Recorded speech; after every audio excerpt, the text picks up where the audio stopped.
जब शुरू करते हैं तो एक श्लोक आता है, शांतम शाश्वत मत प्रमेय मनघम निर्माण शांति प्रदम ब्रह्मा शंभु फणीन्द्र सेव्य मनिषम वेदांत। बालकांड, अयोध्या कांड और अरण्य कांड, किष्किंधा कांड, सुंदर के प्रति और ये रुचि है इसकी, तो उसमें ये इसको भगवान सरस्वती ज्ञान देती है और ये इसमें आगे बढ़ेगी और भी बढ़ेगी। कितनी चौपाइयाँ बताओ? रामायण में कुल 4608 चौपाइयाँ हैं। और राम जी का वर्णन कितनी बार किया है राम शब्द का? और इनके माता पिता इतने धन्य हैं, इनके दादाजी इतने धन्य हैं कि इनको रामायण का ज्ञान उत्तरकांड के अभी आप इससे अगर शंकर जी की स्तुति सुने, नमामि शमीशान, तो देख रहे हैं नेशनल अयोध्या। मैं हूँ महाकुंभ की नगरी प्रयागराज में, शंकराचार्य चौराहे पर मैं स्थित हूँ।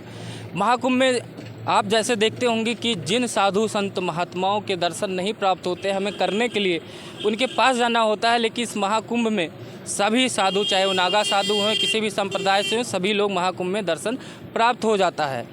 लेकिन इस बार एक कुछ और भी खास है। हमारे साथ 10 साल की मात्र छोटी सी बच्ची है जिसका नाम नमामि तिवारी है। इसको रामायण के जितने भी कांड हैं, सभी कांड के बारे में इसको पता है, सभी चौपाइयाँ इसको मालूम है। मतलब इतने कम उम्र में रामायण को पूरी तरीके से कंठस्थ कर लेना एक बहुत ही बड़ी बात होती है।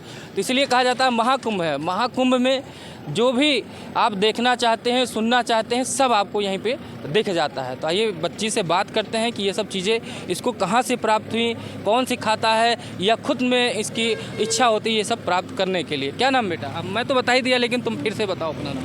नमामि त्रिपाठी। नमामि त्रिपाठी। तो ये रामायण पढ़ने की आपको जो है ये प्रतिभा कहाँ से आई कि आप इतने कम उम्र में कि हमें रामायण पढ़ना चाहिए? लोग तो इंग्लिश पढ़ रहे हैं, हिंदी पढ़ रहे हैं, और आप रामायण भी साथ में कंठस्थ कर रही।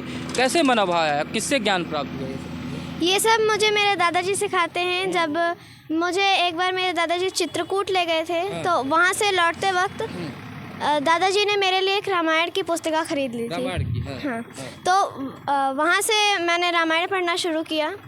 फिर तब से लेकर अब तक मैं रोज़ सुबह रामायण पढ़ती हूँ। रामायण पढ़ती हो? तो अच्छा ये बताओ, रामायण पढ़ती हो तो ये कितने कांड है रामायण में, पता है? हाँ, कितने कांड? रामायण में 7 कांड हैं। 7 कांड है। हाँ। 7 कांड तुम सीरियल से बताओ। बाल कांड, अयोध्या कांड और अरण्य कांड, किष्किंधा कांड, सुंदर कांड, लंका कांड, उत्तर कांड। इतने 7 कांड के बारे में पता है। तो ये बताओ कि रोज पढ़ती हो रामायण? कितने घंटे पढ़ती हो? रोज़ सुबह 10 से 15 मिनट पढ़ती 10 हूँ। से 15 मिनट पढ़ती हो, कंठस्थ हो जाता है। तुम चलो हमें बालकांड की ही बात करते हैं। तुम्हें बालकांड में कौन सी चौपाई याद है जो हमारे दर्शक सुनना चाहते हैं तुमसे? एक चौपाई सुनाओ बालकांड।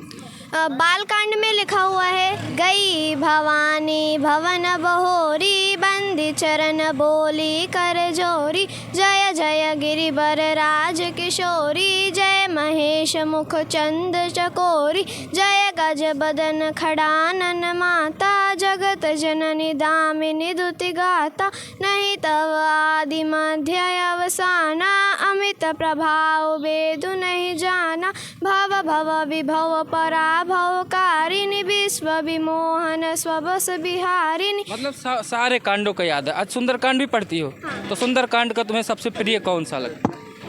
सुंदरकांड में जब शुरू करते हैं तो एक श्लोक आता है, शांतम शाश्वत मत प्रमेय मनघम निर्वाण शांति प्रदम ब्रह्मा शंभु फणीन्द्र सेव्य मनिषम वेदांत वेद्यम विभुम रामाख्यम जगदीश्वरम सुरगुरम माया मनुष्यम हरिम वंदेहम करुणाकरम रघुवरम भूपाल चूड़ामणिम नान्या स्पृहा रघुपते हृदय स्मदीये सत्यं वदामि च भवान् निखिलान्मरात्मा भक्तिं प्रयच्छ रघुपुङ्गवं निर्भरां मे कामादिदोषरहितं कुरु मानसं च अतुलितबलधामं हेमशैलाभदेहं दनुजवनुकृशानं ज्ञानिनानाग्रिगण्यं सकलगुणनिधानं वानराणामधीशं रघुपति प्रिय भक्तं वातजातं नमामि। चलो ये भाई ताली बजाइए। इतनी छोटी सी बच्ची इतने लंबे लंबे श्लोक पढ़ना आप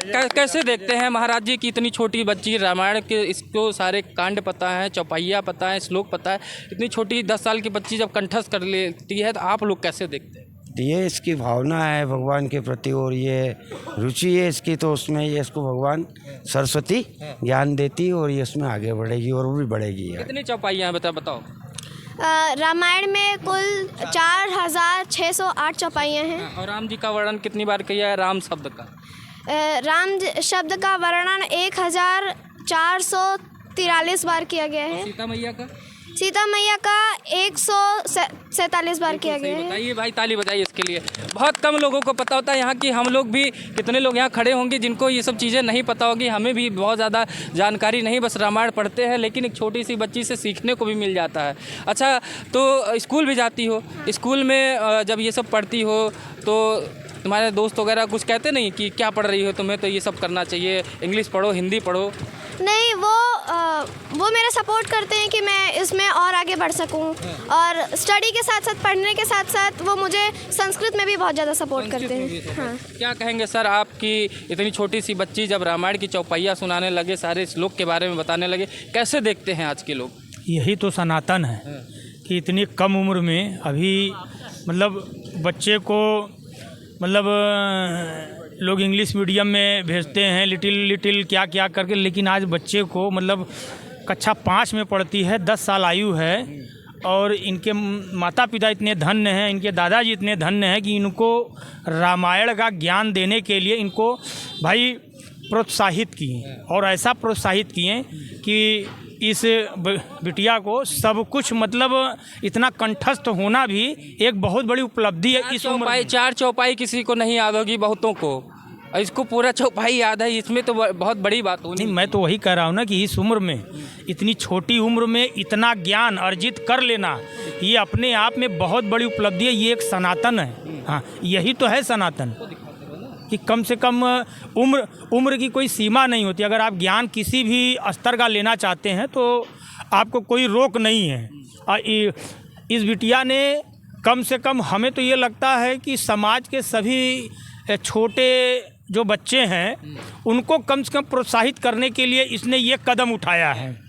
मतलब लोगों को प्रेरणा मिलनी चाहिए, सीखना भी चाहिए बच्ची से कि अपने पढ़ाई के साथ साथ अपने सनातन संस्कृति का भी ज्ञान रखना ये कोई बड़ी बात नहीं, कोई छोटी बात नहीं है। अरे हम लोग तो हमेशा अपने महाराज जी से, अपने गुरु, अपने जो आराध्य लोग हैं उनसे जो सुने हैं सनातन के बारे में, भाई हम लोग तो उनकी बातों को ग्रहण करते, लेकिन इस छोटी बिटिया की बातों में भी जो भाई उनके मुख से निकलता है वही इनके भी मुख से निकल रहा है। आप अपने दादाजी से सीखी हैं? हाँ। तो दादाजी से आइए बात कर लेते हैं। दादाजी क्या नाम है? देवेंद्र त्रिपाठी। त्रिपाठी जी, आप बच्ची को पूरा रामायण कंठस्थ कराया, आपसे सीखती है, तो आप कैसे देखते हैं इन सब चीज़ों के कि इन आधुनिकता के समाज में आप रामायण वगैरह पढ़ाना कुछ आपको सही लगता है, या मतलब कि सनातन परंपराओं के साथ जोड़ना सही लगता है?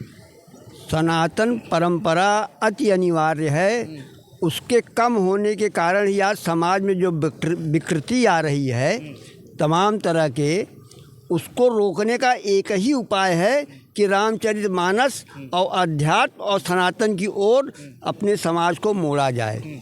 यही एक बचने का उपाय है। डेली पढ़ाते हैं आप इसको? ये स्वयं सुबह उठती है और कभी अयोध्या कांड, कभी किष्किंधा कांड, कभी उत्तरकांड के, अभी आप इससे अगर शंकर जी की स्तुति सुने, नमामि शमीशान, तो ये नमामि शमीशान एक एक कांड से आपको ये 100 चौपाई बिल्कुल कंठाग्र है। बड़ी बात। चलो बेटा वही सुना दो जो दादाजी तुम्हारे कह रहे हैं। नमामि शमीशां निर्वाणरूपं विभुं व्यापकं ब्रह्म भवेदश्वरूपं निजं निर्गुणं निर्विकल्पं निरीहं चिदाकाशमाकाशवासं भजेऽहं निराकार ओङ्कारमूलं तुरीयं गिराज्ञानकोटि तमीशं गिरीशं करालं महाकालकालं कृपालं गुणागार संसार पारं नतोऽहं तुषाराद्रशङ्काशगौरं गम्भीरं मनोभूतकोटि प्रभाश्रीशरीरं स्फुरन्मौलिकल्लोलिलीचारुगङ्गा लसद्बालबालेन्दुकण्ठे भुजङ्गा चरतकुण्डलं भ्रूषुनेत्रं विशालं प्रसन्नाननं नीलकण्ठं दयालं मृगाधीशचरमाम्बरं मुण्डमालं प्रियं शङ्करं सर्वनाथं भजामि प्रचण्डं प्रकेष्ठं प्रगल्भं परेशम् अखण्डम् अजं भानुकोटे प्रकाशं त्रयः शूलनिर्मूलनं शूलपाणिं भजेऽहं भवानी पतिं भावगम्भ्यं कलातीतकल्याणकल्पान्तकारी सदा सज्जनानन्ददाता पुरारी चिदानन्दसन्दोहमोहापहारी प्रसीद प्रसीद प्रभो मन्मथारी नयावत् उमानाथ पादारविन्दं भजन्ते लोके परे वा नराणाम्। बहुत सुंदर बहुत सुंदर बहुत सुंदर। मतलब इतने चौपाइयाँ लगातार, मतलब यहाँ 2-4 चौपाई भी किसी को ना याद हो जिसको पूरी रामायण कंठस्थ हो सिर्फ 10 साल की आयु में। ये भी हमारे देश में एक प्रतिभा का समागम, जैसे महाकुंभ में एक संतों का समागम, पूरे सनातन का समागम, तो इसी तरीके से प्रतिभा का भी समागम महाकुंभ में देखने को मिलेगा। ये बहुत ही बड़ी चीज़ है, ये सिर्फ आपको सनातन धर्म में ही देखने को मिलेगा, महाकुंभ में देखने को मिलेगा। तो जैसे बच्ची ने इतने कम उम्र में इतनी प्रतिभाओं से भरी हुई है और हमारे सनातन को ऊपर ले जा रही है और महाकुंभ में बिखेर रही है इन सब चीज़ों को लेकर। इसकी आवाज़ में भी वो सरस्वती जी का एक तरीके से कहा जाए वास है कि लय में, सुर में उस चीज़ को गाना भी अपने आप में बहुत बड़ी बात होती है। तो इसी के साथ इस वीडियो को समाप्त करते हैं। नमस्कार।